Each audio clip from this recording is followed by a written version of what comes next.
Hey guys, I'm the 50s kid. Behind me is a 2004 Ford Crown Victoria, and today we're going to do a full and complete brake job on it. Replace the rotors, replace the pads, we'll do a bed-in procedure. It's going to be good. So let's get started. So we need to get this little round cap off. I'd already had it off a second ago. And get your wheel off, they're 21s.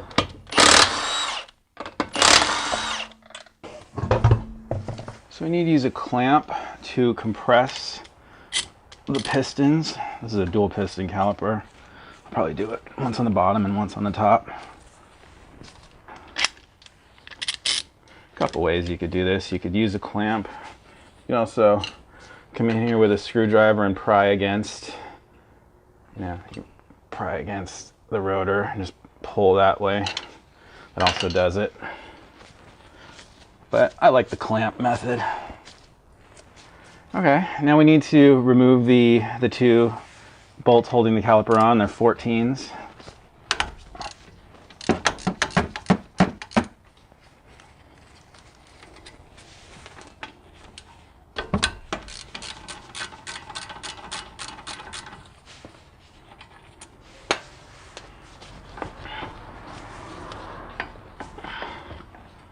I need to pry that off. Yeah. A little more, maybe again from the bottom.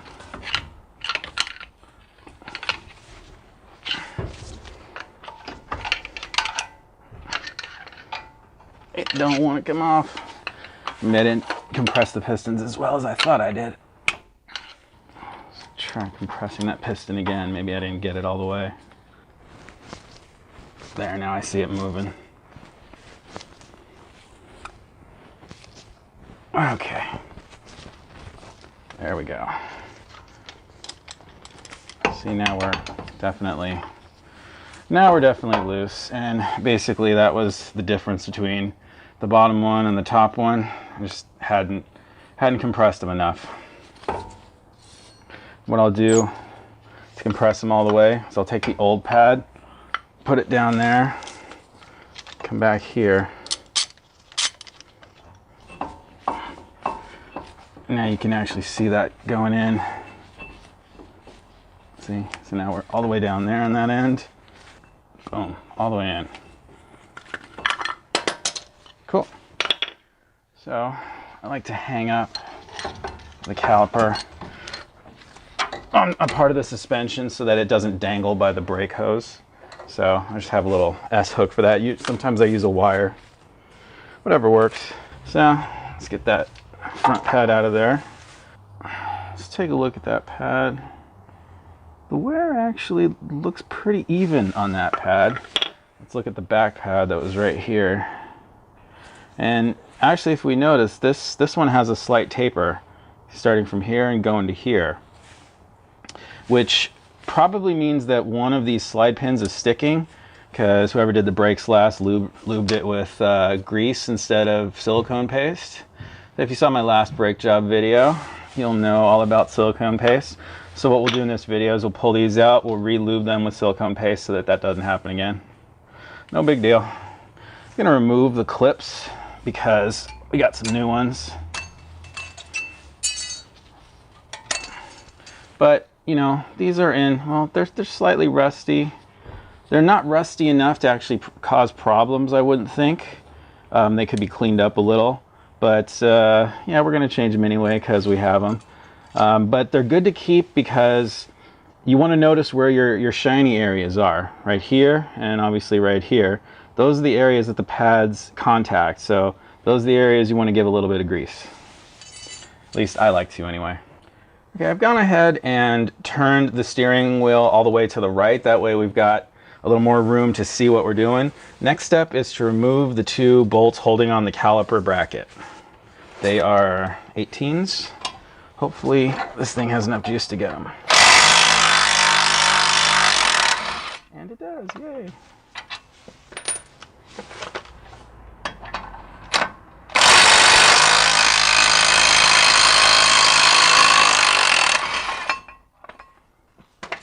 And it falls right away.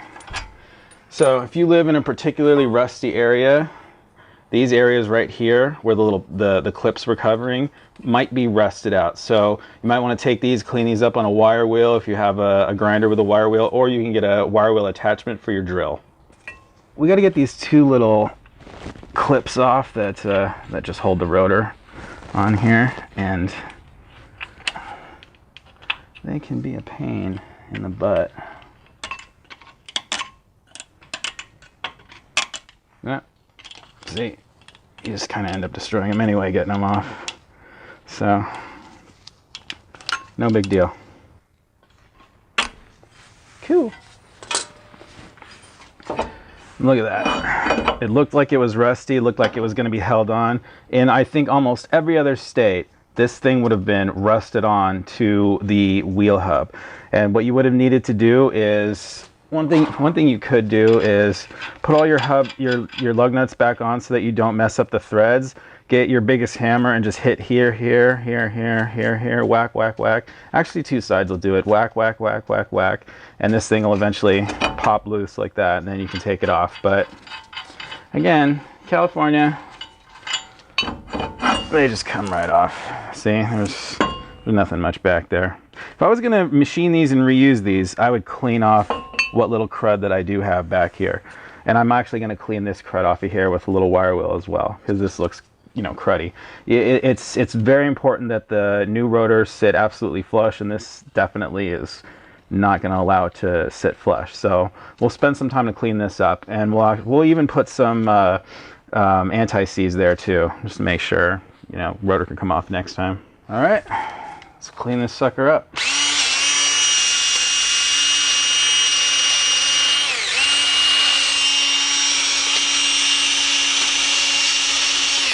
So I've just got some brake cleaner on my rag right here.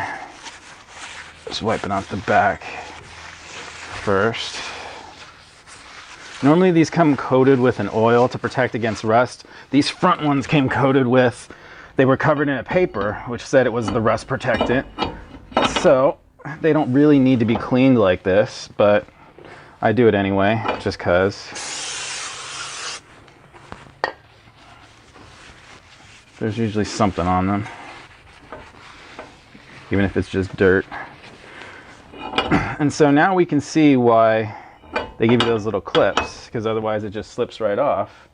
However, you can use the lug nut to hold it on until you get the wheel on. Not too tight, doesn't matter. See, now it's held on. Well, okay, one more. Seems to want one more. Cool. Now it's held on. Now we can continue with our work. Okay, I'll use this angled one. I got all these at Harbor Freight, by the way, for like $8. Big package of them.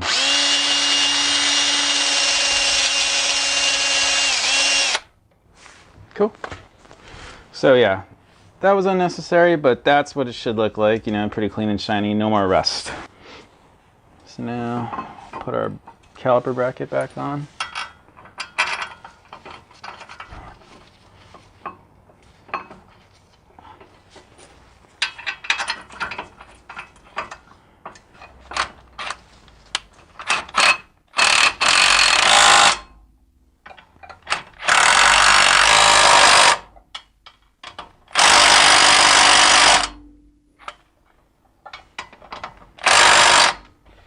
So I don't know what the torque is on these, but you need to get them tight as you possibly can. That's why the bolts are so damn big.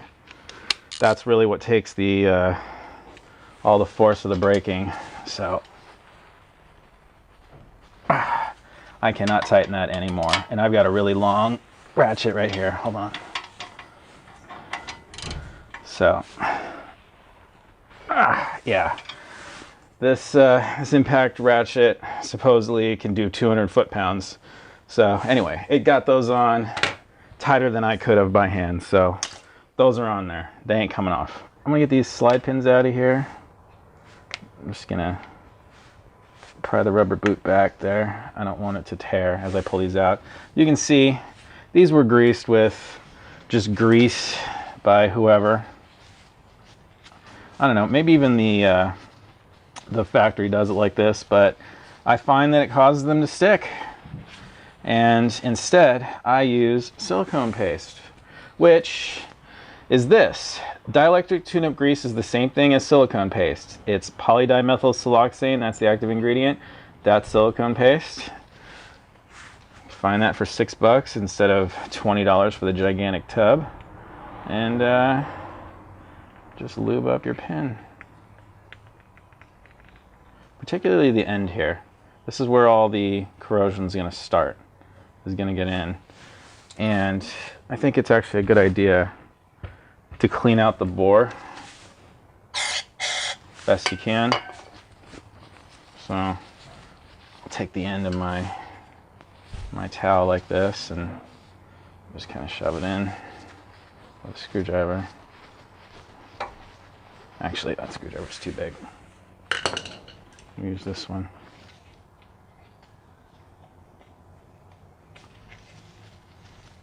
Okay, sometimes you can do it, sometimes you can't. I don't want to pull off this boot because it feels like it's not one that just sort of clips on there. It feels like, I don't know, maybe it was attached permanently and I don't want to rip it off, so I'm not going to try. I'll just settle for spraying these out. Actually, I got to pull this top boot out, or slide pin I should say. So unclip it and pull that guy out. And it was still a little greasy, but you know, it was quite sticky. So that top one has a little rubber sleeve on it. That's the top one.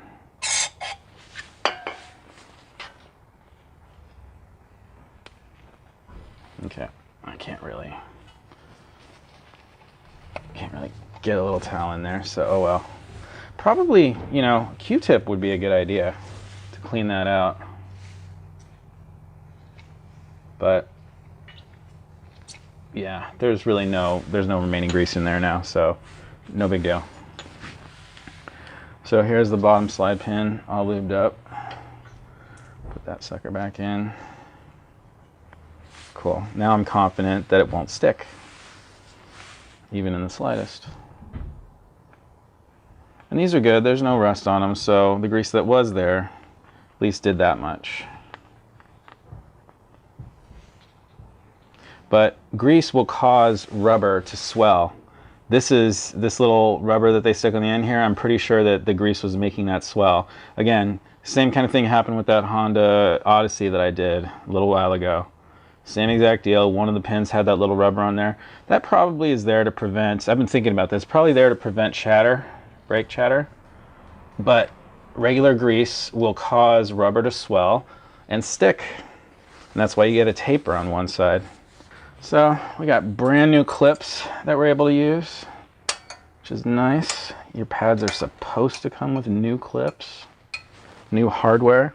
Again, me being in California, don't really need them. The old ones don't rust up. Plus these good clips should be made of stainless steel anyway. They really shouldn't rust very much, but sometimes they do.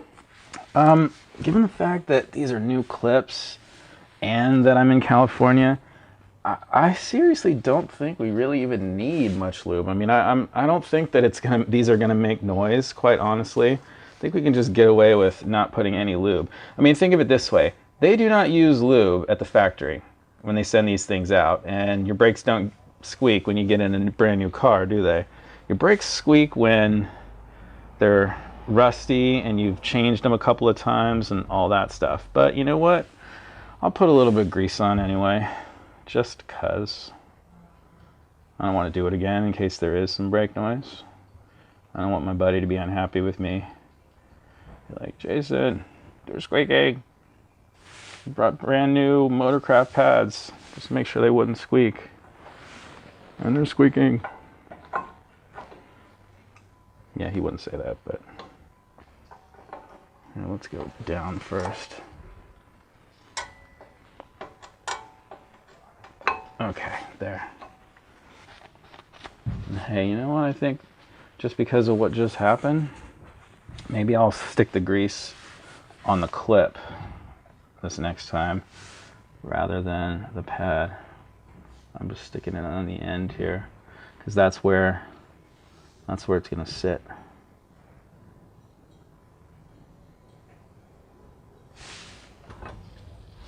Sometimes these can be a pain in the butt. Okay. Yeah, I honestly prefer not using these clips just because it's just easier to get the new pads in. But hey, no big deal. Okay, now we can put the caliper back on. Get it off there. Just slide it back on. I don't like to use any grease when I do this. And if you see here, these little, before we do this, see how they have a little notch on either end? They're sort of slotted. I think I believe they go that way to correspond to this little groove on the side of the caliper. So make sure they're lined up, press them in so that you got some room. And there we go. I'll put the bolts back on.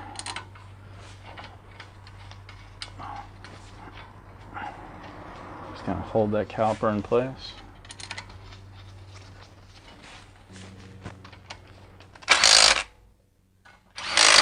They don't need to be that tight, you know, you don't need to make them as tight as you possibly can because they just kind of hold that caliper in place. And yeah, that's it. Now we'll put the wheel back on and we're going to torque that to 100 foot-pounds and we'll do the other side. Okay, so now on the rear, I'm going to use my clamp again. Press the piston. These are single piston calipers.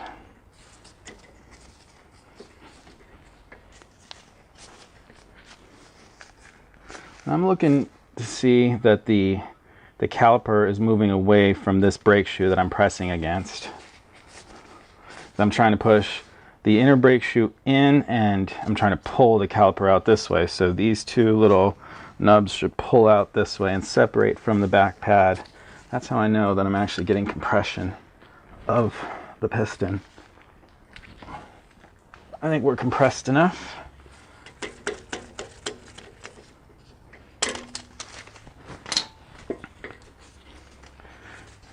Yeah, the pad is actually clipped into the back one on this, so I can't feel that it's loose, but I can see that it's loose, so it's all good. And it's a 10 millimeter in the back here. A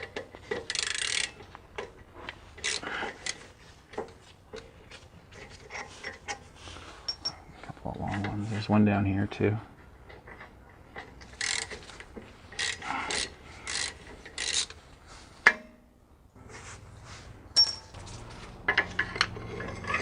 Yeah, just like that. And I got my little S hook right here.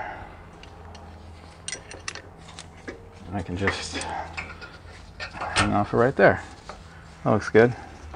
It's like this pad just sort of slides in. There's a little bracket here. Error. It's being stubborn. Yeah, it looks like there's a little keyway right here. Yeah, there we go. So cool. It just slides in. Those are pretty low. Still something on them, but looks like even wear there. And these should just kind of clip into the back right there, and it looks like pretty even wear as well. And I'm pretty sure I did not compress my piston all the way in. Usually never does go all the way in. Here, let me put that pad back in and use it. Now that I can see it, I'll use that.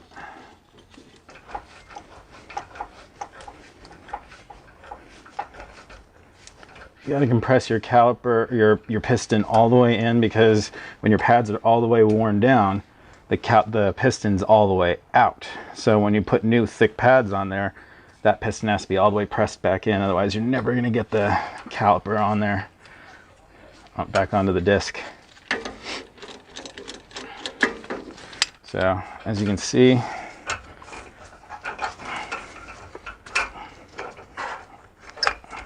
we compress we can press that piston all the way until it's practically flush with the housing there.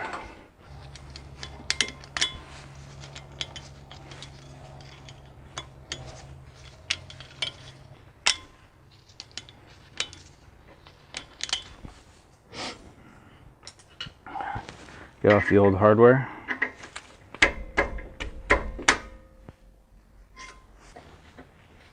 This screwdriver's too long. Looks like I didn't need to bang this one too much. It wasn't rusted on that bad. At least this one's rusted evenly. It's not, I mean, it's light rust. This is not real rust. I honestly, I barely would need it. I do not need to clean this off, but I'll do so anyway. Put our new clips on.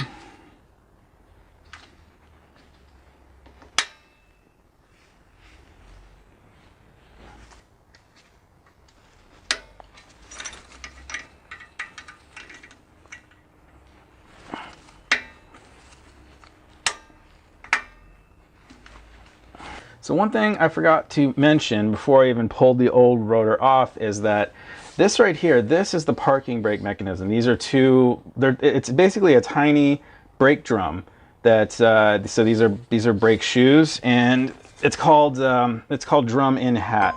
You know, inside the hat of the old rotor, there's a little brake drum. This is the actual braking surface right here. So if you weren't able to get these off, what you would have needed to do was operate this adjuster and rock it and just adjust it in a little bit in order to get it off. To do that, you would have need to remove this little rubber plug. So you kind of pull it off from the back like this. Get that off of there. And you come in with a little screwdriver. Oh, that's a little bit too big of a screwdriver. And we need to turn it this way in order to make the shoes collapse inward, and we need to turn it the opposite way. So basically you need to push the screwdriver in towards the axle in order to make the brake shoes go in so that you can get the rotor off, and we'll need to turn it the opposite way. We'll need to turn the wheel this way in order to spread them back out again. And so that's what we'll need to do. So when we put the new rotor on, we'll readjust these and we'll get it so that, you know, they're pretty tight. You want to hear a little something, but you don't want to feel it stop at all. And if you have any doubts as to exactly how it should feel, jack both sides of your wheels of your car up at the same time. You take both tires off, and you know, once you have the old brake caliper off, you can just turn the other rotor back and forth. Or actually, I mean, we can do it right now because I know I already adjusted everything. But before you touch everything, if you're kind of curious, if you're unsure as to what the exact adjustment should be, rotate the rotor when you get it on there. Once it's still on there, once the actual brake caliper's off, rotate the rotor. See, I can't turn mine because I've only jacked up one side of the car right now. But when you turn it around, you'll feel the drag. You'll feel what it sounds like, and that's basically what you need to readjust it to. I'm pretty sure of what it feels like myself, so I'm just going to proceed. But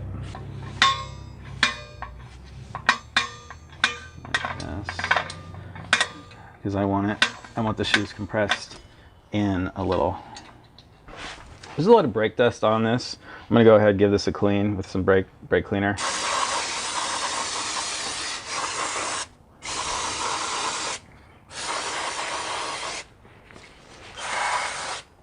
It's okay to spray brake friction material with brake cleaner because, as you can see, it's evaporating almost immediately.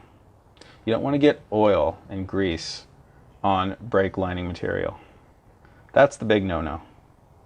So this new rotor actually did come with, it's called Cosmoline. It's like a really sticky oil that they spray on to protect it from rust. So this one, I am going to definitely get that cleaned off. You only need to wipe off the lining, the actual parts of the brake rotor that the pads and the drums are going to come into contact with, so you wouldn't need to wipe off this inner part. So I clean off the back while I'm holding them, but then I clean off the front while it's mounted because it's just easier. Again, if you're in the rust belt, you can put some anti-seize on this surface and on the surface behind it, prevent it from rusting on there, but it just doesn't matter where I am. Okay, so I put the 2 lug nuts on just to hold the brake rotor on there, and I've been messing around with the adjustment back here. I've actually set the parking brake once already just to make sure the shoes are centered and let it go, and I've also raised the other side of the vehicle up such that I can rotate this around. And basically, you want to hear a little bit of scraping. That way you know that the shoes are just at the right point, so that when you do set the parking brake, they will expand enough such that they will hold the drum steady and prevent the car from moving. So that's how we do that. We're going to lower the other side of the car back down so that we're back at working height now. So don't forget, if you took this little thing out, this little rubber thing, put it back. You don't want any moisture or anything getting up inside there and rusting things up. One quick thing I want to point out is here's the old pad, here's the new pad, and there's quite a bit more friction material on the new pad. I'm wondering if maybe we ordered the severe duty pads by mistake, but oh well, everything else seems to be correct. So let me just slide these on here. Make sure to get these little clips aligned with the holes in there, and boom. So now we're on. Now we can put these on, and I suppose we could put a little brake grease on there. Don't really think it's necessary, but just a little in there, a little in there.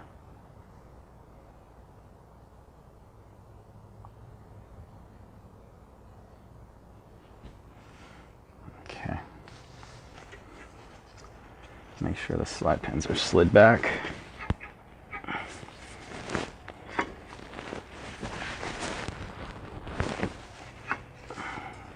Top one, two. There we go. Good. We are where we need to be. So now we'll just bolt it up and go do the other side.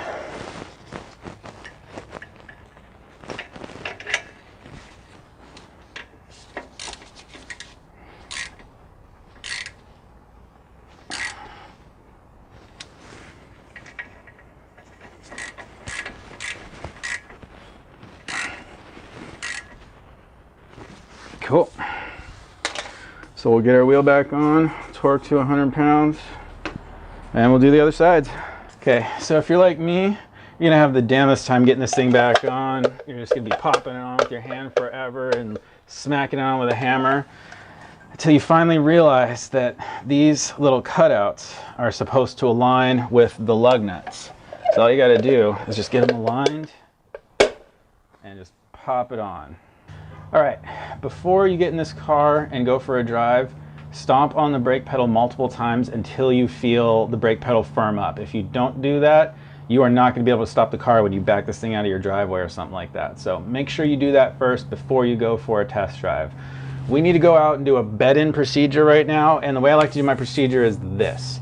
The whole point of this is to get the brakes really hot and transfer a thin layer of the pad material onto the new rotors.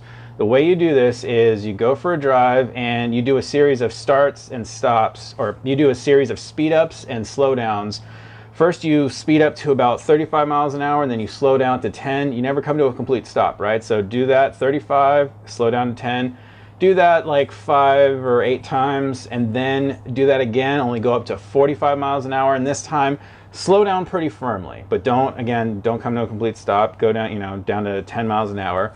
So you want to repeat that 3 to 5 times, and then you want to pull over as quick as you can, put it in park, take your foot off the brake, and wait for the brakes to cool down. The idea being you don't want to stomp down on your brakes when they're really, really hot after you've done all those braking procedures, because you risk having an imprint of the pad material onto just one spot on the rotor, and you don't want to do that. So when you do come to a complete stop, try to do it as quick as you can. Try to do it as gentle as you can, actually. That way you're not really pressing down on the brakes and making an imprint. So you just come to a complete stop, throw it in neutral or park or something, and just wait for 10 minutes, and you'll be good to go.